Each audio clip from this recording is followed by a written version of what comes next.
baik pada ibu yang melahirkan secara normal maupun secara tindakan. Nah, apa tujuannya kita mengetahui perubahan masa nifas pada ibu nifas ini ya, jadi perubahan fisiologis?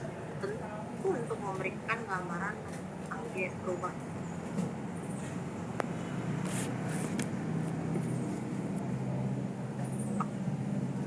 Kemudian pemahaman akan hal tersebut akan dapat meningkatkan kemampuan ibu-ibu sekarang.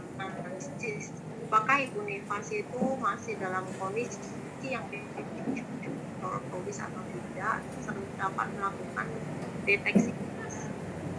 Nah, kita yang pertama yang akan kita bahas itu adalah perubahan fisiologis pada sistem reproduksi.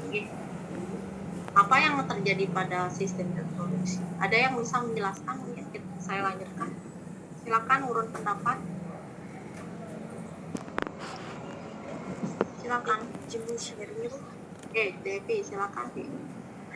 Baik, perkenalkan nama saya Nibade Devi Maharani, Ibu dari kelas Aviasi kelas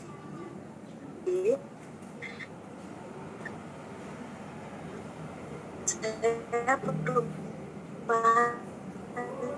perubahan yang terjadi pada produksi selama masa nifas itu, yang pertama mereka akan terjadi penurunan tinggi setiap waktunya, Ibu, setiap hari mengalami yang disebut dengan involusi juga, Ibu.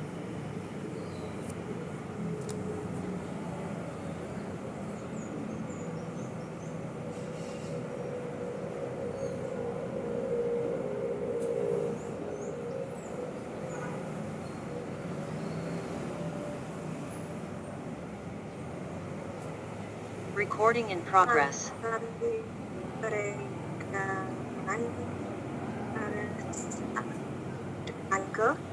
Ia akan menyusut seiring berjalannya waktu pada masa nifas, kemudian begitu pula pada serviks.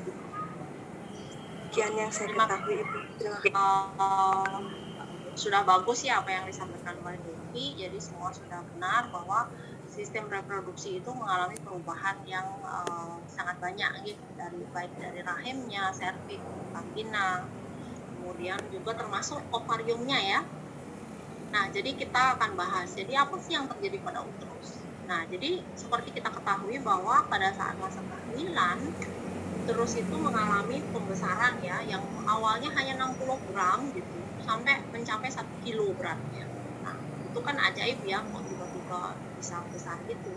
Nah, tentu terjadi perubahan yang disebabkan oleh hormonal tentunya, sampai dia mengalami pembesaran sel-sel ototnya. Kemudian sekarang itu harus dikembalikan ke kondisi semula. Jadi proses itu tidak serta-merta dari 1 kilo tiba-tiba berubah menjadi 60 gram, nggak mungkin gitu. Jadi itu butuh waktu bertahap dan prosesnya itu sangat kompleks terjadi di dalam rahim. Nah, kalau tadi sudah dijelaskan oleh Devi bahwa uterus itu mengalami proses kembali ke bentuk semula, itu disebut sebagai involusi. Kemudian proses ini dimulai segera setelah plasenta lahir, yang diikuti dengan kontraksi uterus. Nah, kontraksi uterus inilah yang sangat berperan untuk untuk menyebabkan pengembalian kondisi uterus ke semula. Jadi proses involusi ini dipengaruhi oleh kontraksi uterus. Nah, involusi ini berlangsung dengan sangat cepat ya dalam beberapa hari, dan pundus uterus akan menurun sekitar 1-2 cm dalam 24 jam. Nah, ini ya. Jadi kalau kita lihat secara waktu, jadi setelah plasenta lahir, tinggi pundusnya itu biasanya